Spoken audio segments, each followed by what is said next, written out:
Football হাসায়, football কাঁদায়। ব্রাজিলিয়ানরা যেন বিশ্বাসই করতে পারছেন না তাদের বিশ্বকাপ জার্নিটা শেষ। এই সাও পাওলোতে ফ্যান জোনে এই দৃশ্যগুলো আপনাকেও কাঁদাবে, আপনারও মন খারাপ করবে। 5 বারের বিশ্ব চ্যাম্পিয়নরা তাদের হেক্সা মিশনে মাঠে নেমেছিল, কিন্তু নরওয়ে তাদের কাঁদিয়ে ছেড়েছে। কেউ হয়তো ভুলেও ভাবেনি, বিশেষ করে যারা ব্রাজিলিয়ান, এরকম একটা ঘটনা ঘটবে। এটাকে কি স্রেফ একটা দুর্ঘটনা বলা যায়, নাকি এটাই ব্রাজিলের শক্তি সামর্থ্য? বারবার সুযোগ পেয়েছে ব্রাজিল, কাজে লাগাতে পারেনি। ব্রাজিল আসলে হেরে গেছে কোথায়? ব্রাজিল আসলে কি বেশি চাপ নিয়েছে? অনেক প্রশ্ন আসতে পারে।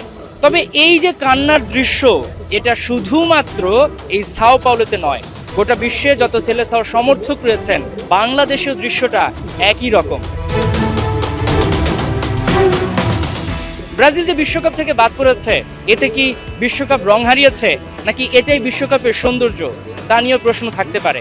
আবার অনেকে প্রশ্ন করতে পারেন যে ব্রাজিলের জন্য হয়তো বা ফিফা অনেক চেষ্টা করেছে, লাস্টের যে গোলটা হয়েছে পেনাল্টির মাধ্যমে সেটা দেখে।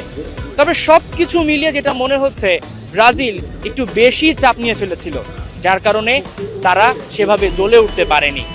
সেলেসাও সমর্থকরা কাঁদছেন, মুখ লুকাচ্ছেন, বুঝে উঠতে পারছেন না। অনেকে ম্যাচ শেষে আবার দাঁড়িয়ে দাঁড়িয়ে হাইলাইটস দেখছেন। তারা হয়তো ভাবছেন যদি আরো একটু অতিরিক্ত সময় দেওয়া যেত। ব্রাজিলের জার্সি হলুদ কালার, রঙিন, হয়তো এবার হয়নি। সমর্থকরা কেঁদেছে, মন খারাপ হয়েছে, বিষাদে ভরে গেছে।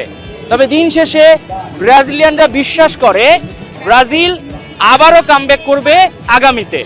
হাসান সজীব, 71, সাও পাওলো, ব্রাজিল।